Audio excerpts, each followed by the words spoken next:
ஸ்டாலின் ஐயாவும் மீண்டும் வரணும், எங்களுக்கு மீண்டும் வரணும். மக்கள் வந்து அவருக்கு நல்லாட்சி தரணும்.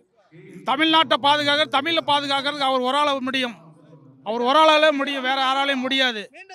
மீண்டும் தமிழ்நாடு வரணும், மீண்டும் ஆட்சிக்கு வரணும். ஸ்டாலின் தொடரணும். இந்த ஆட்சி மலர்றதுக்கு பொதுமக்கள் எல்லாரும் புரிதல் செய்து எல்லா மக்களும் எந்த ஆட்சி என்ன செய்யணுங்கிறத தெரியணும் அவங்களுக்கு. புரிதலாகி தெரிஞ்சு அந்த மக்கள் அனைவரும் சூரியனுக்கு தான் ஓட்டு போடணும்.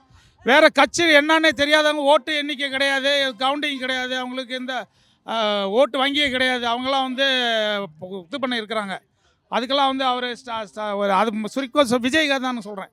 அவருக்கெல்லாம் எந்த இதுக்கு வாய்ப்பே இல்லை. அவர் சூரியன் திமுகவுக்கு எனக்கு தான் போட்டிங்கிறாரு. அதை சொல்கிறதுக்கு அவருக்கு அருகதே கிடையாது.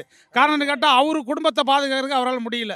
அவர் வந்து நம்ம தமிழ்நாட்டில் ஜெயித்து தமிழ்நாட்டை தளபதி ஆகி ஜெயிக்கணும்னா சீட்டில் உட்காரணும்னா ஆகுங்களா?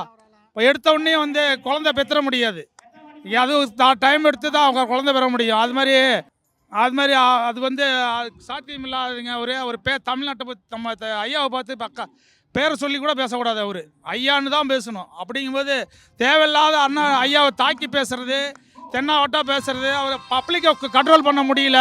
மரத்தில் ஏறுறாங்க, வண்டியில் ஏறி விழுந்து சாவுறாங்க, அது சாவறதுக்கே வருங்கிறாங்க. அது அந்த மாதிரி இருக்க ஒரு மாவட்டத்தில் எப்படி மீட்டிங் போட்டு நடத்தணுன்னே அவருக்கு தெரியல.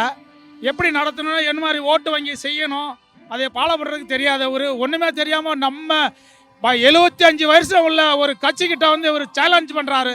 என்ன அறிக்கை இருக்குது, அவருக்கு என்ன யோக்கியதை இருக்குது? அவர் தமிழ்நாடு இதோட முடிஞ்சு போச்சு அவரோட கதை. அவர் படம் நடிக்கிறது கூட யோக்கியதில்லை இனிமேல் தமிழ்நாட்டில்.